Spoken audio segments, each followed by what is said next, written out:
गीता 18 के श्लोक नंबर 62 में भगवान स्वयं कह रहे हैं कि अर्जुन उस परमेश्वर की शरण में जा जिसकी कृपा से परम शांति व शाश्वत स्थान अर्थात सतलोक को प्राप्त होगा।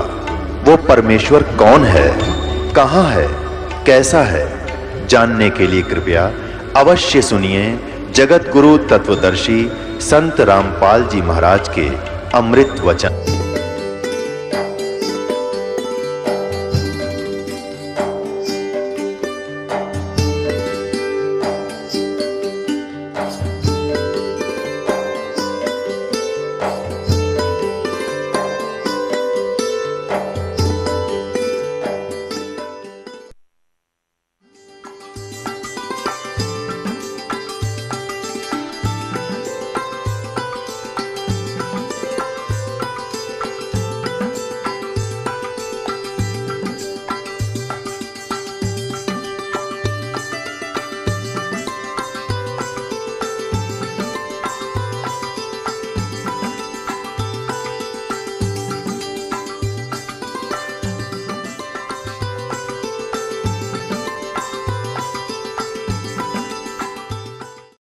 अपने आत्मा आपको दिन में भी बताया था कि परमात्मा ने सभी महापुरुषों से इनसे कह दिया था कि अभी ये सतनाम सार्वजनिक मत करना। यदि तुमने अभी इसको सार्वजनिक कर दिया तो पिछली पीढ़ी वाले हंस पार नहीं हो पाओगे। जो ये पीढ़ी, इसके लिए सारा कुछ खेल हो रहा था। तुम इसका जाप करते रहना, लेकिन इस पिछली पीढ़ी तक इसको किसी को सार्वजनिक नहीं करना। अब इन महापुरुषों के लिए आदेश था किसी को बताना नहीं। ये भी कंपलसरी था कि इन्होंने ये एफिडेविट बनाना था कि हम ये जाप किया करते थे, इससे हमारा मोक्ष हुआ। अब जैसे आदरणीय गरीबदास साहिब जी कहते हैं, झांकी वे कबीर की नानक की तीवा और वह सिखा का गल पड़ी कौन छुटावेता। अब नानक साहब ने इस उद्देश्य से कहा था कि ये नाम तो मैं बताऊं नहीं, और वाहेगुरु का जाप दे दिया। वाहेगुरु वो किसको कहते थे? कबीर परमेश्वर को, सतपुरुष को, कि तुम वाहेगुरु करते रहो। और साथ में प्रथम 5 नाम भी दिया करते थे। और उसके साथ साथ धर्म यज्ञ भंडारे शुरू करवाए थे। नानक साहिब जी के पास जब कोई संगत आती थी, ये स्वयं ही सबको भंडारा कराते थे। अपने खेतों में काम करते थे। लास्ट के 16 वर्ष ये अपने घर पर रहे। खेतों में कार्य जैसा कर सकते थे वो करते थे, भक्ति भी करते थे, आने वाले को उपदेश भी देते थे। तो ये इन्होंने इसलिए गुप्त रखा कि ये बताना नहीं किसी को, नहीं तो काल के दूत जैसे राधा स्वामी पंथ, ये धन धन सतगुरु पंथ, सच्चा सौदा सिरसा जगमाल वाली, जय गुरुदेव पंथ मथुरा वाला, आगरा वाला, ब्यास वाला राधा स्वामी, ठाकुर जी वाला राधा स्वामी, ये सब नकली पंथ हैं। इनके पास ये 2 अक्षर का मंत्र नहीं है। आदि नाम इनके पास नहीं। जैसे घट रामायण के अंदर तुलसी साहिब जी ने लिखा, हाथरस वाले ने, कि 500 नाम काल के जानो, जब दानी मन शंका आनो।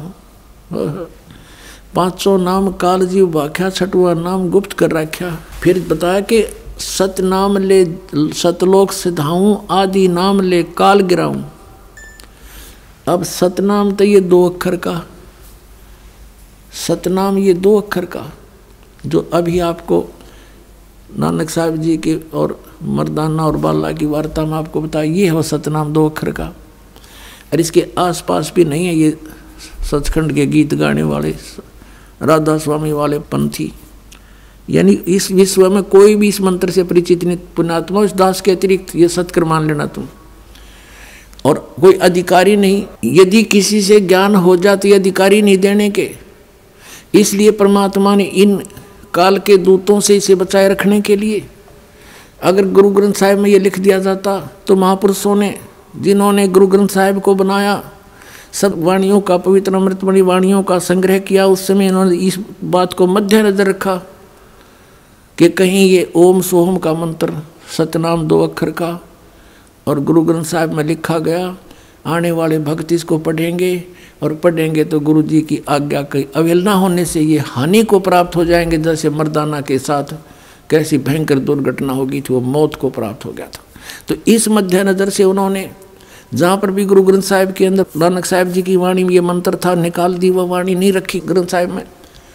इसके लिए नानक साहिब जी ने एक अच्छा प्रयत्न किया कि एक प्राण संगली बनाई और उसको एक राजा के पास सुरक्षित रख दी कि आप इसको सुरक्षित रखना और मेरा कोई सिक्खा हुआ उसको देना, नहीं तो किसी आम व्यक्ति के हाथ ना लगने देना, ये मेरी आत्मा है, आने वाले जीवों के लिए उद्धार होगा, संसार से पार करने का इसमें एक बहुत अच्छा मार्ग मैंने लिखा है, आम व्यक्ति के ये हाथ नहीं लगना चाहिए। अपने आत्मा फिर दिखाते हैं आपको थोड़ा सा रिहर्सल कि ये प्राण संगली जो है नानक साहिब जी ने लिखी और एक राजा के पास सुरक्षित रख दी। मर्दाना डूब गया होता इस मंत्र का जाप करने से। इस बात को मध्य नजर रखते हुए प्राण संगली को भी जल प्रवाह कर दिया गया था। तो अर्जुन देव जी के द्वारा, जो गुरु अर्जुन देव जी थे 5वें, जिन्होंने गुरु ग्रंथ साहिब को सब वाणियों को इकट्ठा करके जलद बना दिया, उस समय इसको भी जल प्रवाह कर दिया था। देखिएगा अब इस पवित्र ग्रंथ के बारे में क्या कहा है श्री नानक साहिब जी ने प्राण संगली के बारे में। देखिएगा ये भाग 1 है, प्राण संगली प्रथम भाग,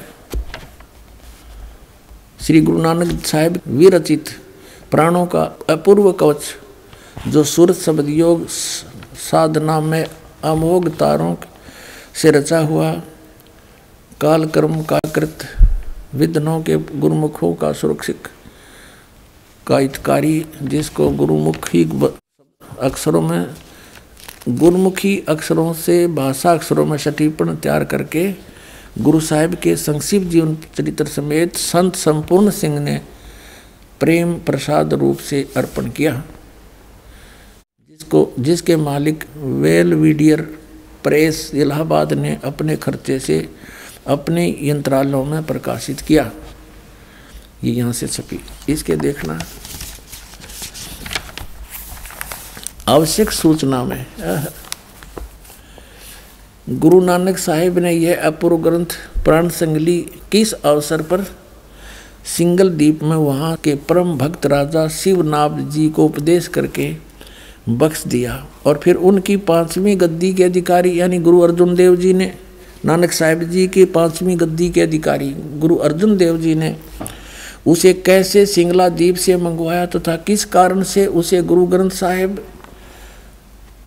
के संग्रह से अलग रखा, इसका वर्णन गुरु नानक साहिब के जीवन चरित्र में दूसरी यात्रा के आखिर के हिस्से में और टिप्पणकार के निवेदन में लिखा है। गुरु नानक साहिब ने इस अनमोल ग्रंथ का नाम प्राण संगली क्यों रखा, ये तो पक्के तौर पर वही कह सकता है जिसकी गति उनकी सी हो। कहते इसका नाम प्राण संगली क्यों रखा, इसके बारे में तो बताओगा जो नानक जी जैसा इन सदग्रंथों के गुण रहस्य से परिचित हो, उन किसी उसकी गति हो, तो भी कुछ लखावा उसका उनके उस वचन से होता जो निज मुख से नानक साहिब ने बोले हैं, जो उन्होंने राजा शिवनाभ से कहा था, ये ग्रंथ मेरी देह है। नानक साहब जी कहते हैं ये मेरा शरीर है, ये मेरा स्थूल रूप समझना, पुराणों मेरियों का संग्रह कहो कवच है, जगत समुद्र का ये पुल है, यानी संसार से पार होने का इसमें सही मार्ग लिखा मैंने। और ई प्राण संगली मैं तैनू बख्शी है, ई अजर वस्तु है, सो तय ही जरी है, यानी तू इसका अधिकारी है, तेरा विश्वास हुआ इसका मेरे इस ज्ञान का, इसलिए मैं तुझे बख्श दी है। ई प्राण संगली अमृत प्रवाह है, तेरे ही मुख विखे प्रवेश हुई है, और 3 लोकां विच इस वस्तु ਨੂੰ संभालता कोई नहीं, ताते प्राणों विखे प्राण संगली रखनी। इस वचन से स्पष्ट होता है कि यह ग्रंथ प्राणों का संग्रह रूप है। अब इन्हें पता नहीं प्राण माने श्वासों का, श्वास और ये मंत्र जो ओम सोहम यानी सतनाम 2 अक्षर का, ये श्वासों से सिमरण होता है। इसकी विधि है, जिसको प्राप्त है दास से उसको खूब पता है। और नानक साहब ने खूब लिखा था इसमें, जिसमें प्राण पिंड का निर्णय, ये तो लेखक की बात है, प्राणों में मन के निरोध का पूरा भेद लिखा है। संभव है इसको गुरु ग्रंथ साहिब की जिल्द में शामिल ना करने की वजह यही हो कि गुरु अर्जन देव जी ने समय अनुसार इसे हरेक छोटे बड़े की दृष्टि में लाना उचित न समझा। अपने आत्माओं, गुरु अर्जन देव जी ने किस दृष्टिकोण से इसको छोटे बड़े की नज़र से बचाया कि उसमें यो मंत्र लिखा था 2 अक्षर का, जो नानक साहब जी जाप करके मोक्ष को प्राप्त हुए। और वहाँ झटका देना जरूरी था, नहीं तो यो काल के दूता का हाथ लग जाता। पूरा सिख समाज इसका जाप करता। ये जो दूसरे नकली पंथ है ये भी नु कहते हम भी, क्योंकि बिना पूर्ण गुरु से ये प्राप्त हुए बिना काम नहीं कर सकता। नो तो इसमें पढ़ के कोई भी जाप देने लग जाए उसे कोई लाभ नहीं हो सकता, वो तो नकली पासपोर्ट बनाएगा। तो इन नकली पंथों जो काल ने कहकर चलाए थे कि मैं नकली पंथ चलाऊंगा, 12 पंथ करूँ मैं साजा, नाम तुम्हारा ले करूँ आवाजा, 12 पंथ नाम जो ले ही वो मेरे मुख में आन समोई। तो इसलिए इस दृष्टिकोण से 5वें गुरु अर्जुन देव जी ने इस ग्रंथ को गुरु ग्रंथ साहिब मैंने शामिल किया, बल्कि इसको दरिया में प्रवाह कर देना उचित समझा। कहीं कोई पढ़ ले, कोई देख ले, गुरु जी की आज्ञा का अवहेलना हो जाए। देखना, इसी के निवेदन में आपको दिखाता हूँ। ये वही प्राण संगली है, हम पढ़ रहे थे। अब ये तो आपने पढ़ा था आवश्यक सूचना, अब ये है निवेदन तुरंत ही। श्री गुरु नानक साहिब के 5वें स्थान पर श्री गुरु अर्जन देव जी हुए हैं, जिन्होंने गुरुवाणी की बीड़ बांधते समय, यानी सभी वाणियों को इकट्ठा करके गुरु ग्रंथ साहब का जब रूप दिया, उस समय पैड़ा नामक एक शिष्य को सिंगला दीप भेजकर राजा शिवनाभ के पौत्र, शिवनाभ तो रहा नहीं था, उसका पौत्र था, पोता के पास यह ग्रंथ मंगवाया था, ये प्राण सिंह ने मंगवाया था, जिसे किसी कारण विशेष से गुरु ग्रंथ साहिब की बीड़ में रखना उचित न समझकर सर्वथा जल प्रवाहित कर दिया था। ओहो, सारा का सारा जल में प्रवाहित कर दिया था, डाल दिया था। जो कि एक परम प्रेमी साधु की अत्यंत प्रार्थना से द्रवीभूत हुए गुरु साहिब के वचन अनुसार जल से निकलवाया, यानी ये तो डाल दिया था उसमें जल में, किसका कति नामो निशान मिटा दूँ। कहते गुरु जी की अवहेलना हो जाए, 2 अक्षर के मंत्र को कोई जाप कर ले वह। फिर यूँ कहते हैं किसी साधु की प्रार्थना से द्रवीभूत होकर, यानी पिंगल के गुरु अर्जुन देव जी ने उससे कह दिया कि चल निकाल ले, और वैसा ही निकलवाया और जैसा का तैसा उसे ही बख्शीश कर दिया। अर्जुन देव जी ने उसी को कह दिया तू ले जा, इसने दिखाइए मत किसी ने। जिसका प्रसंग गुरु प्रताप सूरज प्रकाश नामक प्रमाणिक इतिहास की 3 राशिगत 32वें अंशु में लिखा है। अपने आत्माओं, इस प्राण संगली के अंदर 160 अध्याय थे, ये भी आपको बताता हूँ। ये प्राण संगली है और ये डॉक्टर जगजीत सिंह खानपुरी द्वारा इसका संपादन है। ये है publication bureau, Punjab university Patiala से। अब इसकी भूमिका में लिखा है, देखिएगा, ये भूमिका में लिखा है, पहला संस्करण है, पहला संस्करण।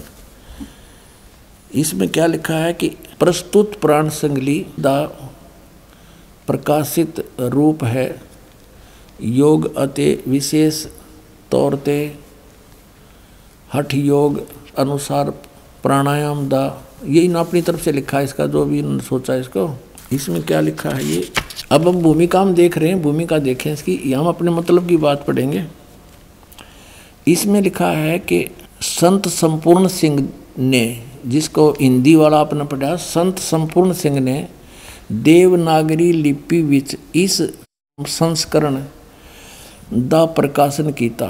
उस विच कुल 80 अध्याय शामिल हैं और 80वें अध्याय के अंत ते इस दे कुल अध्याय 113 लिखे हैं और इस संख्या की पुष्टि जन्म साखियां तो भी होंदी है, पर संत संपूर्ण सिंह ने 160 अध्यायों दे होने की संभावना वल संकेत किया है। अब कहने का भाव ये है कि इनमें से जो मूल थे वो निकाल दिए, जिनमें कंसेप्ट क्लियर था ये इस सतनाम के बारे में। फिर भी इसमें बहुत स्थानों पर, जैसे आपको सुबह भी दिखाया था, फिर दिखाते हैं, ये प्राण संगली भाग 2 के 103 पृष्ठ पर ये मंत्र स्पष्ट है, लेकिन इनसे गलती से रह गया, यो इनका समझ में ना आया, यो के लिखा है यहाँ पर। ये देखिएगा, ये प्राण संगली हिंदी वाली है, द्वितीय भाग, और इसके संपादक है वो संपूर्ण सिंह, जिसका पंजाब यूनिवर्सिटी वाली से भी संपर्क है। ये है संपूर्ण सिंह, भाषा टीकाकार संपूर्ण सिंह, तरन तारण पंजाब से। इसके 103 पृष्ठ पर आपको दिखाते हैं। ये 103 पृष्ठ पे है, राग भैरव है ये, मेला पहले का। इसके अंदर यह देखना, कहते हैं साध संगत मिलिया मन माना और ना मैं ना ओम सोहम जाना। ये ना इसके साथ लगना चाहिए, ना है, यो ना माने नाम होता है। कहते हैं ना तेरा के ना है, हमारी देसी भाषा में, अपनी लैंग्वेज में, पंजाबी में भी ऐसे कहते हैं, वो की ना है तेरा। तो नाम में ना, नामों में नाम, नामों में नाम है ओम सोहम, ये जाना, ये असली मंत्र है। अब जैसे यहाँ देखना, 151 पृष्ठ पे आपको दिखाते हैं, 150 पृष्ठ पे देखना, इसके पे ये ओम मंत्र, ओम दर, ओम दर। अब इसका अर्थ इन्होंने ये 2 नंबर यहाँ से क्लासीफाई किया है, इसको स्पष्ट किया है। इस ओम को इन्होंने ओम ही सिद्ध किया है, ओम प्लस मदर, ओम से भाव ओंकार शब्द का है। तो यहाँ भी सिद्ध हो गया, अंडरस्टूड हो गया। ईसाई ओम यू लिख रखा है, देख 103 पृष्ठ पे। अब ये इनके समझ में ना आए कि ये अहूँ करेंगे, इसने हूँ, ये था ओम, मालिक की दया होगी, गलती से इसके साथ जुड़ गया, इसके साथ जुड़ा होता तो इसने ये काट देते, सोहम सोहम शायद रख लेते, तो परमात्मा की दया हुई। और कोई बात नहीं, अगर इसमें भी नहीं होता तो भी परमात्मा कहते हैं कहीं ना कहीं हमने अपनी सच्चाई को रखा ही है। कहते हैं चोर चुरावे तुमबड़ी गाड्डा पानी में, वह गाड्डा वह ऊपर आवे न, सच्चाई छनी ना। अब काल ने वहाँ कितना दृढ़ कर दिया इन गुरुजियों को कि इस मंत्र की भनक भी नहीं लगनी चाहिए। प्राण संगली कितना अनमोल ग्रंथ, इसको दिखाएं, आपको हैरान रह जाओगे। इसमें बहुत क्लियर लिखा है, बहुत जगह पर लिखा है। अपने आत्मा परमात्मा की सी कृपा होगी, ये सिख बच्चे ही इतने सियाने हो गए, ये अपने आप इन सदग्रंथों को जानने लगे, देखने लगे, लाल और लालड़ी की पहचान करने लगे। देखिएगा, ये प्राण संगली है पंजाबी वाली, वैसी हिंदी वाली में भी एज इट इज है। ये है प्राण संगली पटियाला यूनिवर्सिटी वाली है। इसके 614 पृष्ठ पर दिखाते हैं आपको, प्राण संगली प्रश्नोत्तर माला मेला पहला। यहाँ क्या लिखा है ये देखिएगा कि अजप्पा जाप सोहम हंसा जान और सुन महल जाका स्थान। पूर्ण पुरख निरंजन करतार, अगम पुरख का ना ही सुमार। अच्छा आगे लिखा नाम अमोलक सतगुर ते पाया। ओए होए, नानक साहब जी कहते हैं ये अनमोल नाम जो है मैंने ये 2 अक्षर का सतगुर से मिला और अनहत सुन मही जाय समाया। फिर कहते हैं सोहम हंसा जप पर जप माला और जपत जपत दीन दयाला। फिर यहाँ क्या लिखा है, इसमें लिखा है आवन जान रह सुख पाई, नानक घट घट नदरी आई। निरंकार दी अचरज लीला, गुरुमति देई ता होए सुहेला। गुरु से प्राप्त होगी कोई बुद्धि देगा भगवान तो ये आसानी से समझ में आएगा। कहते हैं इस मंत्र का करे जो जाप, ता को लगे न कोई पाप। इस मंत्र का करे जो जाप, ता को लगे न कोई पाप। आत्म राम तिस नदरी आवे, और रमत राम में जो विचलावे। फिर कहता है ये है उसके देख बहे तुम शुद्ध, सोहम हंसा जाको जाप। एह जप जप वड्डे प्रताप। सोहम हंसा जपो बिमाला, तहाँ रचिया जहाँ केवल बाला।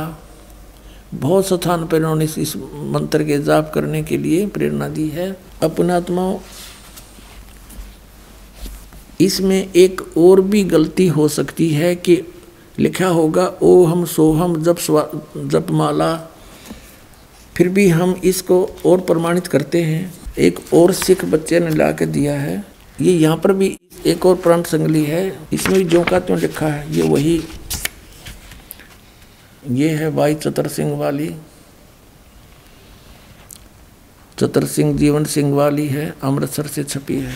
ये बाजार माई सेवा अमृतसर तो छपी है। और इसके पृष्ठ नंबर 100 पर लिखा है, यहाँ 100 पर लिखा है, इन बच्चों ने सिख बच्चों ने लगा के दिए निशान, ये सोम हंसा जा का जाप, ई जप जपे होए प्रताप। वो एकदों का न्यू है। फिर आगे लिखा है सोहम हंसा जप बिन माला, यानी श्वासों से सिमरण, इसका माला की जरूरत को नहीं। और ऊ रचिया जय है केवल बाला। और भी बहुत स्थानों पे इन्होंने बताया है। अब यहाँ लिखा है 125 पे कि नानक सच्चे नाम बिना है, सच्चे नाम सतनाम। नानक सच्चे नाम बिना, सच्चे नाम बिन ना उर्वार न पार, यानी सच्चे नाम बिना कुछ भी ना उरली साइड में कोई लाभ ना परली साइड में। सच्चा नाम माने ये सतनाम 2 अक्षर का। अपनात्माओं, यही मंत्र आदरणीय गरीबदास साहिब जी को दिया था। आदरणीय गरीबदास साहिब जी ने कहा कि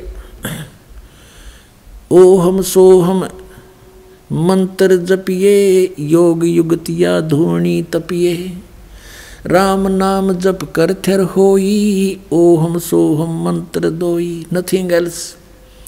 तो ये सतनाम है 2 अक्षर का। कहते नामा छिपा ओम तारी, पीछे सोहम भेद बिचारी। सार शब्द पाया जद लोई, आवागमन बौर ना हुई। तो इन महापुरुषों ने स्पष्ट कर दिया है कि ये मंत्र जाप करने से तुम्हें लाभ होगा, अन्यथा इसका कोई यूज नहीं। इसके अतिरिक्त कोई भी नाम आप जाप करते हो वो यूजलेस हैं, उनका कोई फायदा नहीं, जप करो या ना करो। तो सच्चे नाम बिना सतनाम, इसको सतनाम भी कहते हैं। तो पुण्यात्माओं, आपका सौभाग्य है कि आप जी को ये खजाना मिल गया जिसको अभी तक छुपा के रखा था। कबीर परमेश्वर ने अपनी प्यारी आत्मा धर्मदास जी से कहा था, धर्मदास मेरी लाख दुहाई, और ये मूल ज्ञान की तबार न जाई। मूल ज्ञान बाहर जो पढ़ी, बिचली पीढ़ी हंस नितरही। फिर कहा कि धर्मदास तो मेरी लाख दुहाई, ये सार शब्द की तबार न जाई। सार शब्द बाहर जो पढ़ी, बिचली पीढ़ी हंस नितरही। और फिर कहा कि मूल ज्ञान को तू तब तक छुपा के रखना, तब तक छुपाई जब लग 12 पंथ ना मिट जाई। अब ये सारे पंथ फेल हो गए, क्योंकि इनके द्वारा दी गई साधना सबको पता है और सभी उससे परिचित हैं कि हम कौन सा नाम जाप कर रहे हैं और जाप करना कौन सा चाहिए। और जिन महापुरुषों की दुहाई दिया करते थे कि नानक साहब जी ने भी ये 5 नाम जाप करे, वो भी इसी से मुक्त हुए। उसने भी ऐसे जाप किए, वो उसी से मुक्त हुए। नानक साहिब जी ने कति क्लियर कर रखा कि इन 5 नामों से और इस वाह वाह के शब्द से जन्म मर नहीं मिट सकता। इसके अंदर वाह वाह के शब्द के अंदर लिखा है कि इस वाह वाह करने से कर्म किया ही मिलेगा, आपका जन्म मृत मोक्ष नहीं हो सकता। ये भी इसमें स्पष्ट किया है कि ये मंत्र है जाप करने का, इसके अतिरिक्त कोई मंत्र नहीं। तो अब इन महापुरुषों ने एक तरफ तो कहा कि तू मर्दाना ये नाम जाप मत कर, और फिर कहा कि मेरी आत्मा है, मेरा शरीर है, संसार से पार करने का ये पुल है, इसे न छुपा के रखना। और इसमें स्पष्ट कर रखा कि ये मंत्र जाप करने से मोक्ष होगा और किसी से नहीं। तो पुण्यात्माओं, आप तो बालक हो, आपको तो बड़ी बनाई खीर मिल गई, आपने जरूरत नहीं इतने सिर में दर्द करने की। इन महापुरुषों की छाती देखो, इन्होंने यहाँ तक धोखा देकर काल को इस तथ्य को बचा के भी रखा और काल के हाथों भी नहीं पड़ने दिया। अरे ये खुल्लम खुला डंडोरा पीटने का दास को परमेश्वर ने आदेश दे दिया। आपका भी कल्याण, पूरे विश्व का कल्याण होगा। बोलो सतगुरुदेव।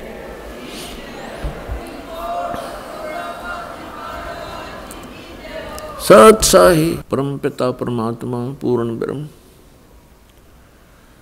सर्व सृष्टि रचनहार कबीर परमेश्वर जी की असीम कृपा से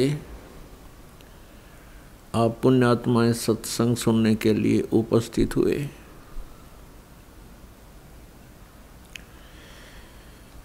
भक्ति मुक्ति के दाता सतगुरु ये भटकत प्राणी फिरंदा, उस साहिब दे हुक्म बिना नहीं तरवर पात हिलंदा। अगम निगम को खोज ले बुद्धि विवेक विचार, उदय अस्त का राज मिले तो बिन नाम बेगार। भक्ति बिना क्या होता है ये भरम रहा संसार, एक रति कंचन पाया नहीं रावण चलती बार।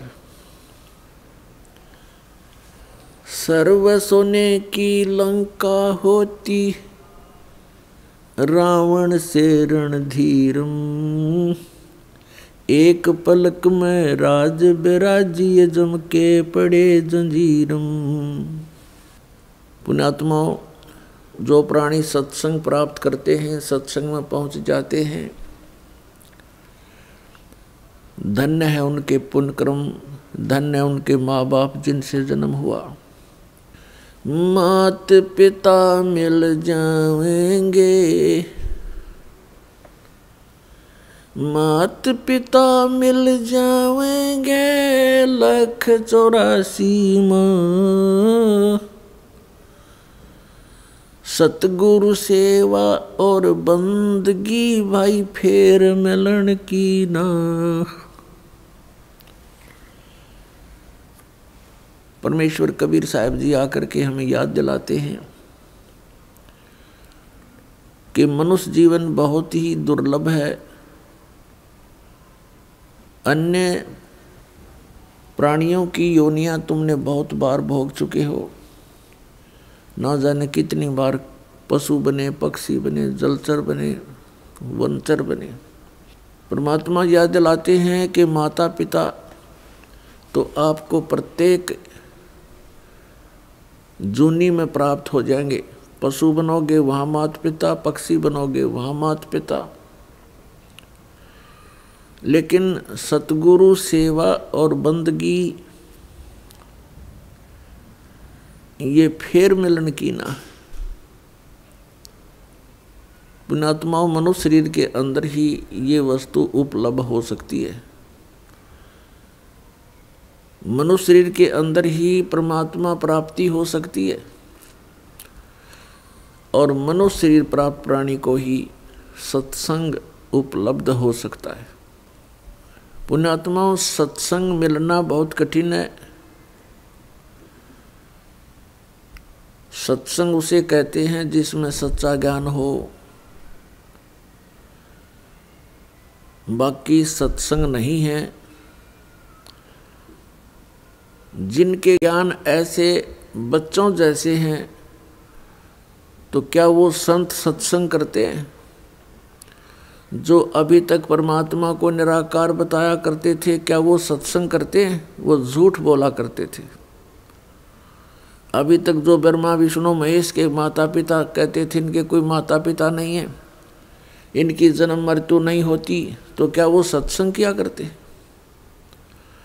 जो संत ये बताते हैं सतलोक में प्रकाश ही प्रकाश है, भगवान है ही नहीं, आत्मा उसमें जाकर के ऐसे लीन हो जाती है जैसे बूंद समुद्र में, तो क्या वो सत्संग क्या करते? वो हमारा जीवन नष्ट करते थे और अपना भी जीवन बर्बाद किया करते थे, तो वो सत्संग नहीं थे।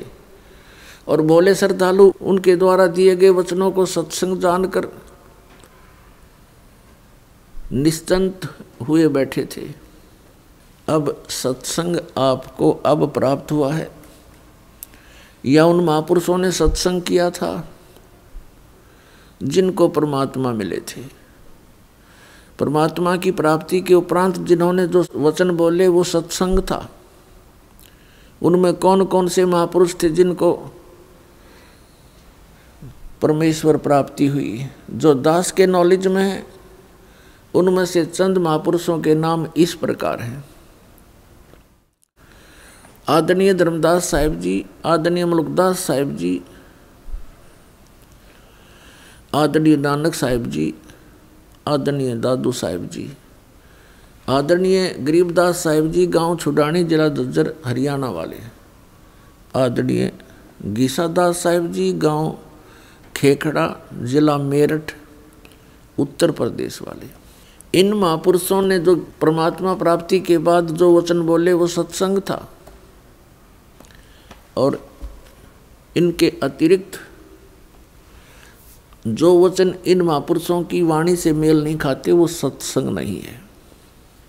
अब इन महापुरुषों ने क्या बताया है?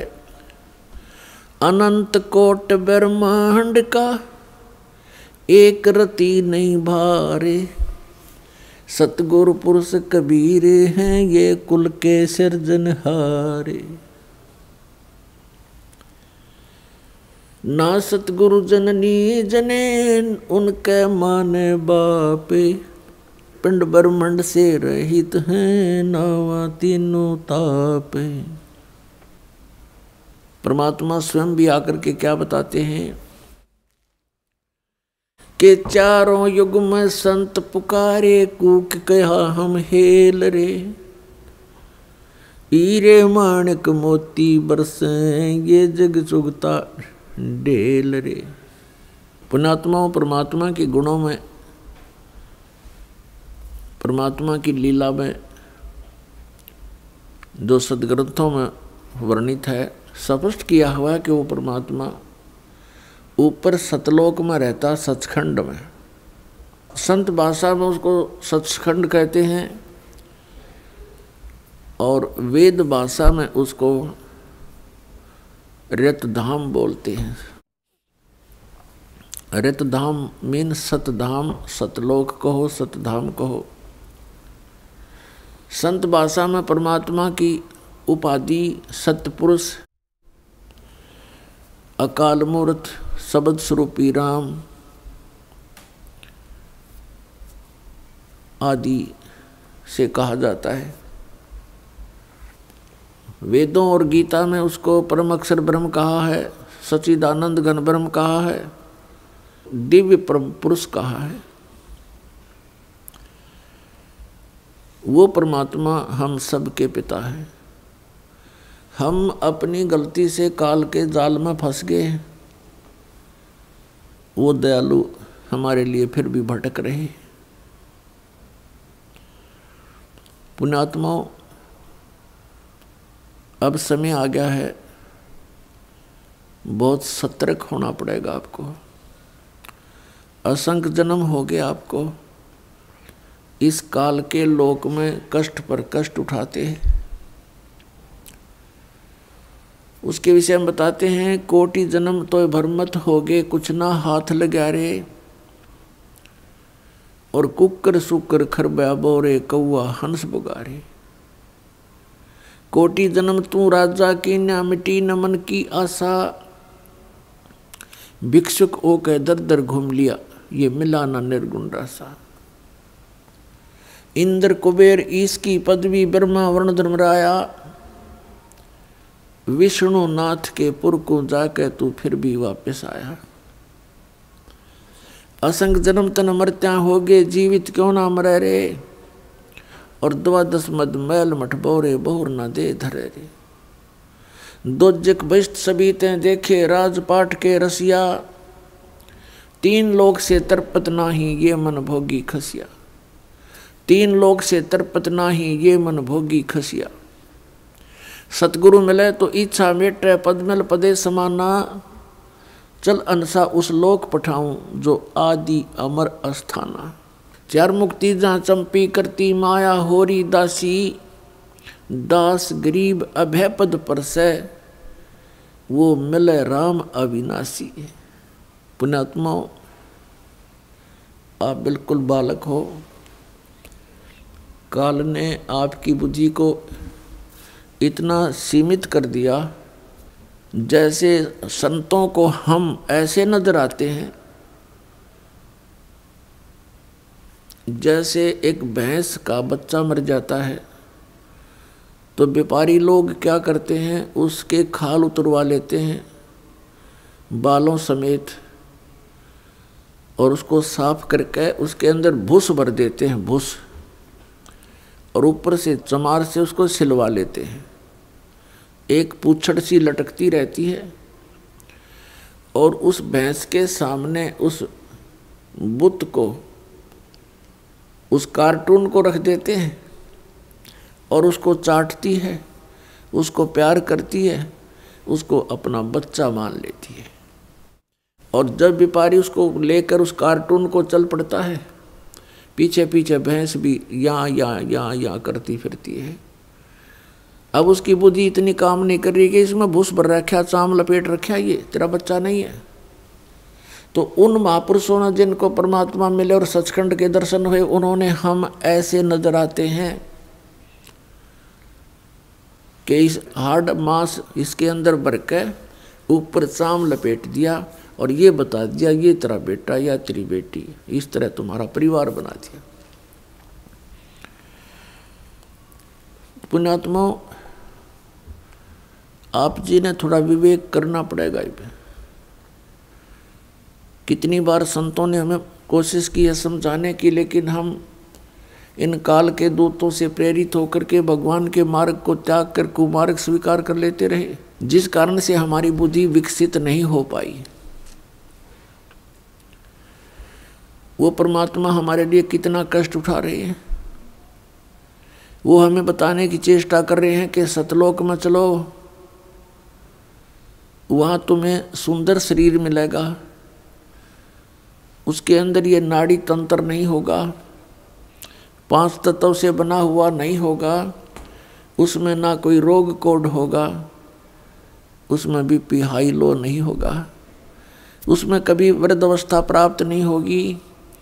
वहाँ सचखंड के अंदर आप की ऐसी सृष्टि होगी, ऐसा ही परिवार होगा जैसा यहाँ पर है,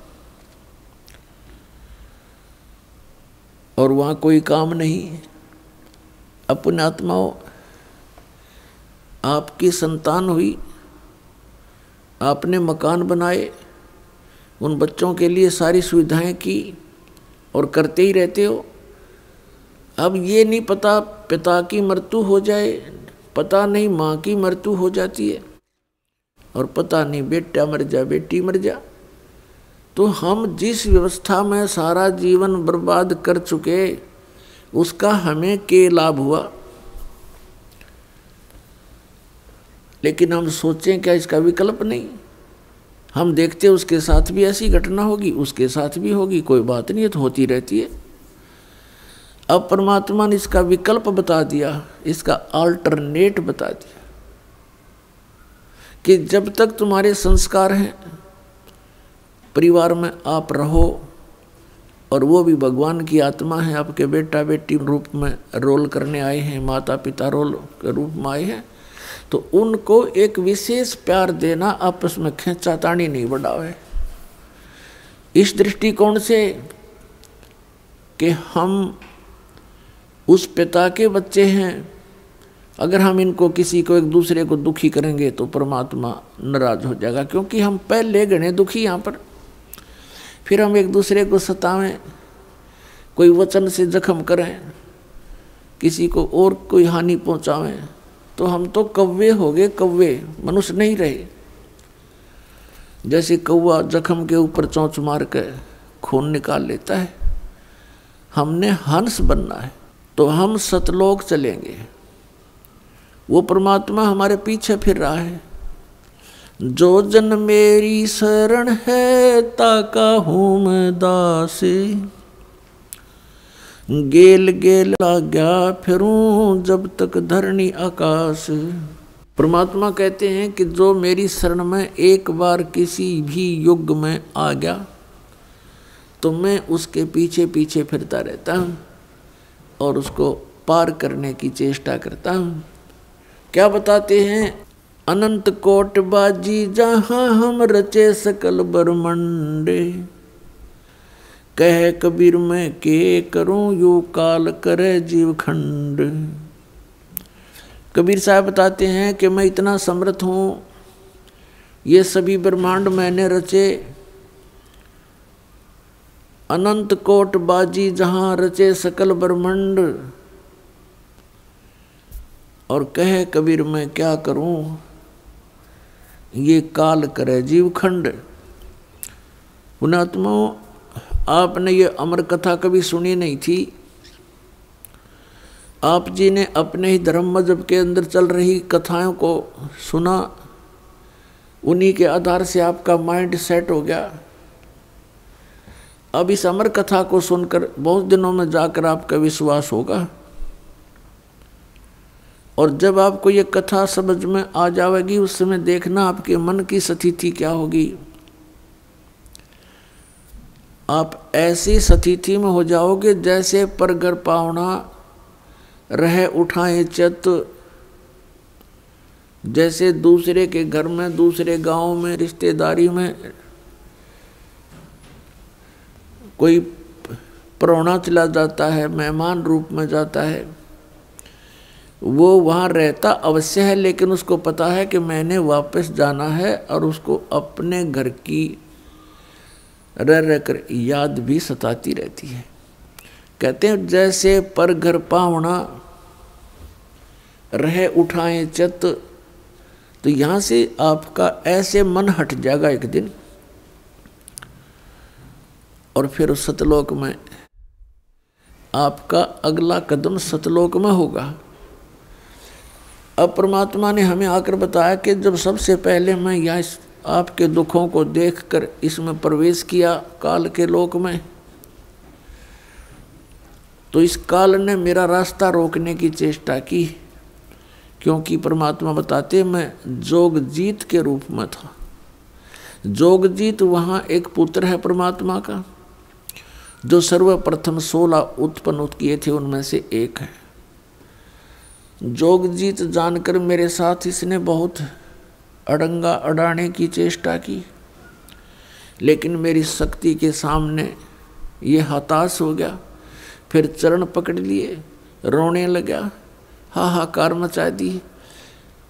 जब मैंने इसको कारण बताया कि मैं किस उद्देश्य से आया हूँ, धर्मदास साहिब जी को परमात्मा बता रहे हैं कि धर्मदास, प्रथम सतयुग के अंदर जब मैं यहाँ आया तो इसने मेरे साथ बहुत कलह मचाई। जब मैंने अपनी शक्ति का प्रयोग किया तो इसकी नहीं पार बसाई। चरण पकड़ लिए, पैर पकड़ के कहता जोगजीत आप किस लिए आए हो?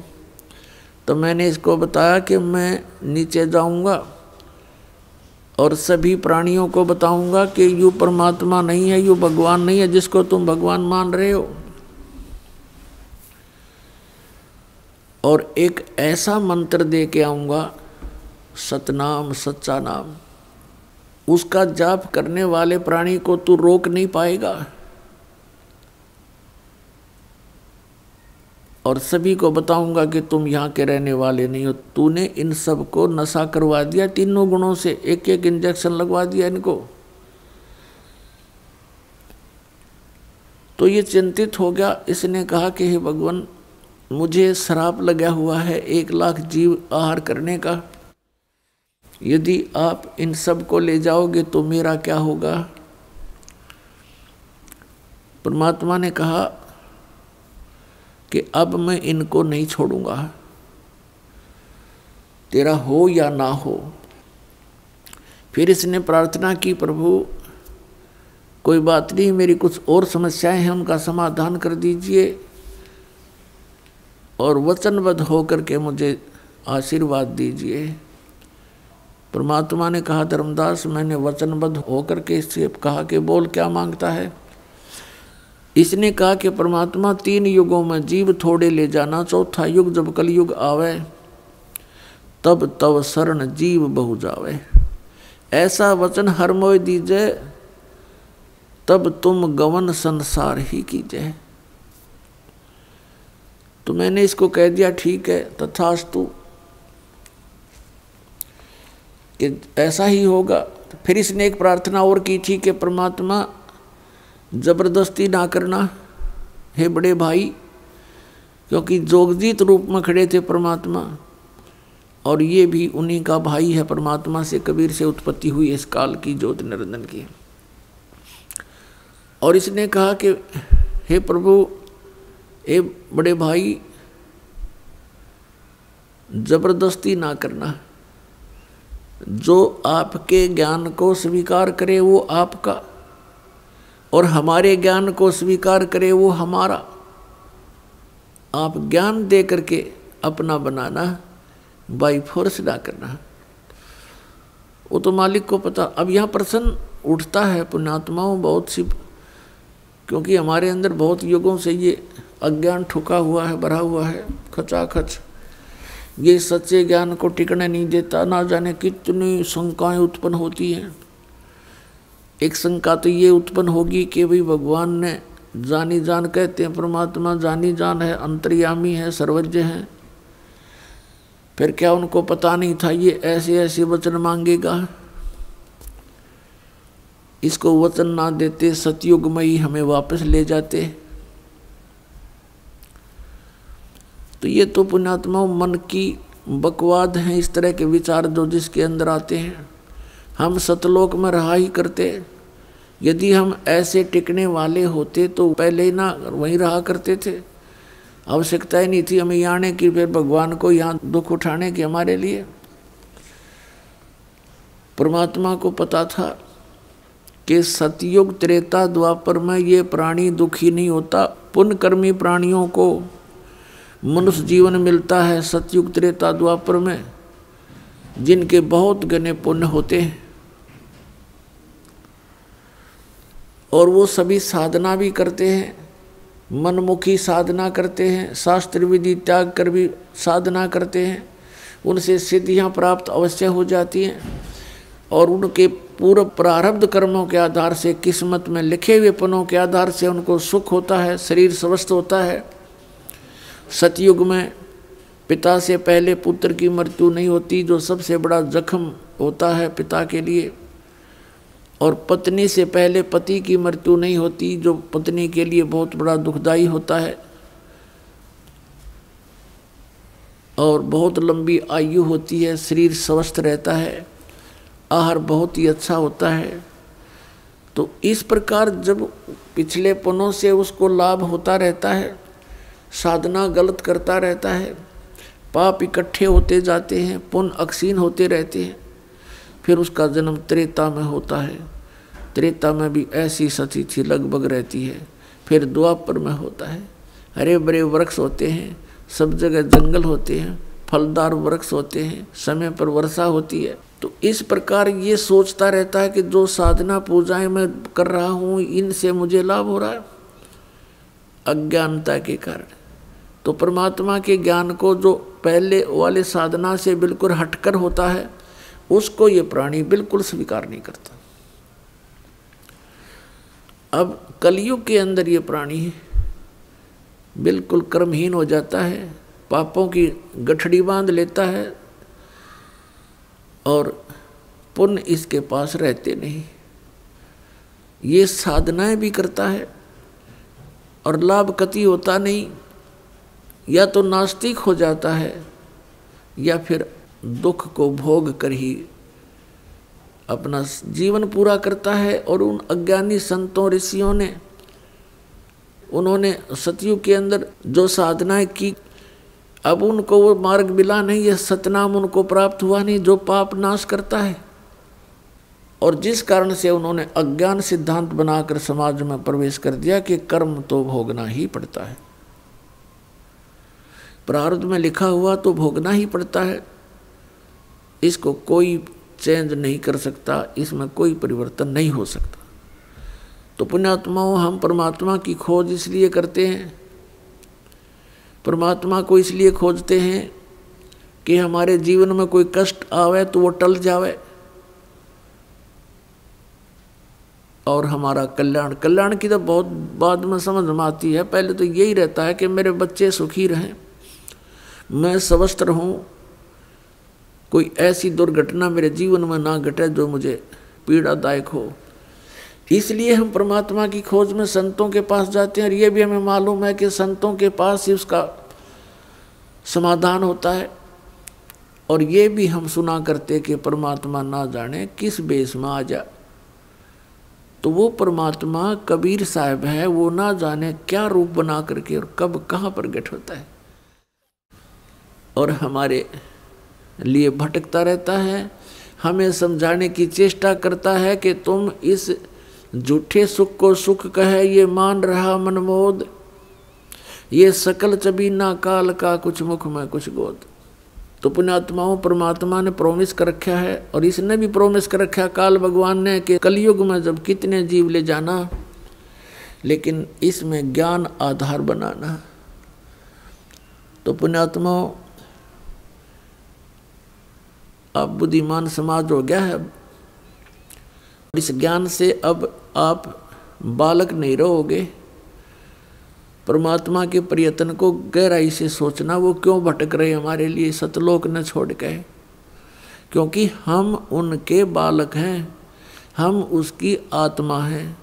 और इनको काल इसलिए परेशान कर रहा आप जी को कि जितना मैं इनको सताऊंगा उतना ही वो दुख पावेगा। अपने आत्माओं, आप बालक हो, ये हमारे साथ क्यों प्रतिशोध ले रहा कि इसने वहाँ पहले तो तप करा, फिर तप करा, फिर तप करा, 3 बार, उससे इसने 21 ब्रह्मांड प्राप्त किए, फिर 5 तत्व 3 गुण परमात्मा ने इसको दे दिए कि ले जाओ खेल खिलौनों से। फिर हम इस पर आसक्त हो गए, हम परमात्मा को भूल गए, अपने भगवान से मन हटा लिया, जो हमें सब सुविधा सब सुख देवा था उससे मन हटा करके एक हीरो की तरह हम इसको चाहने लग गए, जिस कारण से हम भगवान के दिल से उतर गए। और देखो सेब कितना अच्छा फल होता है, यदि वो सेब खराब हो जाता है तो वो दुकानदार उसको रखता नहीं, उसकी आत्मा बहुत दुख पावे। एक सेब खराब हो गया, बाहर फेंकना पड़ा कूड़े में, तो हम वहाँ खराब हो गए थे भाई बच्चों। तो परमात्मा का आत्मा बड़ी दुख पाई कि ये औरों ने भी खराब करेंगे यहाँ पर, इसलिए हमें हमारी ही इच्छा से इनके साथ भेज दिया कि तुम जाओ फिर यहाँ से ले लो टिंडेज के साथ जाके। अब इसने फिर अलग ब्रह्मांड के अंदर परमात्मा ने व्यवस्था की, जिस आत्मा ने सबसे पहले स्वीकृति दी थी इस काल के साथ आने की, उसको एक लड़की रूप बनाया जिसको अब दुर्गा कहते हैं। उसके अंदर हम सभी को बीज रूप में भर दिया और उसको शब्द शक्ति दे दी कि बेटी तू जितने जीव कहे यू काल उत्पन्न कर देना, वचन से बोल देना, उतने प्रकट हो जाएंगे। पुण्यात्माओं, हम अज्ञान को सुन सुनकर स्थान स्थान पर हमारा माइंड, हमारा मन अड़ जाता है कि ये कैसे हो सकता है। जैसे एक समय ऋषि वाल्मीकि जी ने एक कुशा से डाब से पुत्र बना दिया था सीता के लिए और पालने में लुटा दिया बना करके। सीता जब कपड़े धोकर आई तो पुत्र को देखकर पूछा, पिताजी ये पुत्र किसका है? कि बेटी क्या बात आपका नहीं है?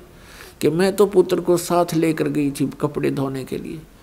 ऋषि जी ने सोचा था कि लड़की के बच्चे को कोई उठा ले गया है, जंगली जानवर वारो रो मर जाएगी, इसलिए उसने एक लड़का उत्पन्न कर दिया है जिसका नाम कुश रखा।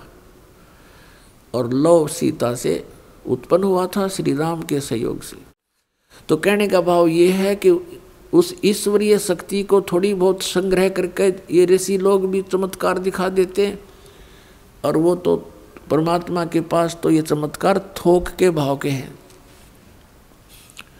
तो ये अलग ब्रह्मांड में जब रखा तो दुर्गा के साथ इसने दुर्व्यवहार करना चाहा। दुर्गा ने इसे बहुत प्रार्थना की कि मेरे से ये जुल्म ना कर, तू मेरे पास वचन शक्ति है, मैं जितने जीव तू कहेगा मैं उत्पन्न कर दूंगी।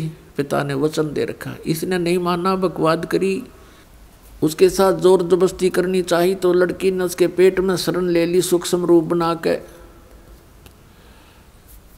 तब परमात्मा ने जोग जीत रूप में आके उस ब्रह्मांड में इसको कहा था कि आज से तुझे एक श्राप लग गया, 1 लाख मानव शरीरधारी प्राणी जीव खावेगा, 1.25 लाख उत्पन्न करेगा। और लड़की को उसके पेट से निकाल दिया, पेट चीर के हाथ से वचन से ऐसे नाखून मार दिया पेट पर, और वचन से वो बाहर आ गई। फिर एज इट इज वचन से अपने आप जख्म भर गया। तो परमात्मा की शक्ति पुण्यात्माओं पर बल है। हम आध्यात्मिक मार्ग से कोसों दूर हो गए, इसलिए हमने इन परमात्मा की लीलाओं पर अविश्वास शीघ्र हो जाता है। लेकिन अब अविश्वास ना करके विश्वास पूर्ण करो। तो वहाँ क्या कहा, तब इसको आदेश सुना दिया कि तू निकल जा अपने 21 ब्रह्मांड लेकर यहाँ से। आदेश सुन ले पिताजी का और निकल जा यहाँ से 21 ब्रह्मांड समेत। इसने फिर बहुत हाथ जोड़े, पैर पकड़े, मेरे से गलती होगी, मुझे रख लो यहीं पर, मुझे दूर ना भेजो। लेकिन परमात्मा ने इसकी एक नहीं सुनी और इसको वहाँ से यहाँ फेंक दिया 16 शंख कोश की दूरी पर। नील पद्म शंख 16 शंख कोश, 1 कोश लगभग 3 किलोमीटर के आसपास होता है। इतनी दूरी पर आ गया ये सतलोक से इसका पूरा विमान 21 ब्रह्मांड का। तो इसने उसके बाद से परमात्मा से प्रतिशोध लेने के उद्देश्य से हमें या इतने दुख देता है कि एक पल भी चैन से ना टिक सके, सांस ना ले सके। अब देखते हो पुण्यात्मा, पशु पक्षी ये कितने कष्ट उठाते हैं। आप देखते हो मनुष्य जीवन में कोई सुखी है? इस झूठे सुख को सुख मान बैठे हैं हम, और परमात्मा हमें याद दिलाते हैं आकर के कि तुम काल के जाल में हो। आप जी को इसने मिसगाइड करके इतना ही सीमित कर दिया आपकी बुद्धि को, संतानों उत्पत्ति को ठीक कर लेना, सारा जीवन ये सोच करके बुढ़ापे में सुखी होऊंगा मैं, बुढ़ापे में मेरा जीवन ठीक कट जाएगा, बढ़िया कोठी बना दूं, बच्चों को सुखी कर दूं, गनाए धन बना दूं। अपने आत्मा बुढ़ापे तक, पहली तो ये बात है कि बुढ़ापे तक आप रहोगे कि ना रहोगे, वृद्धावस्था तक। और वृद्धावस्था होने के बाद फिर सुख कहाँ से? वृद्धावस्था में सपने में भी सुख नहीं है।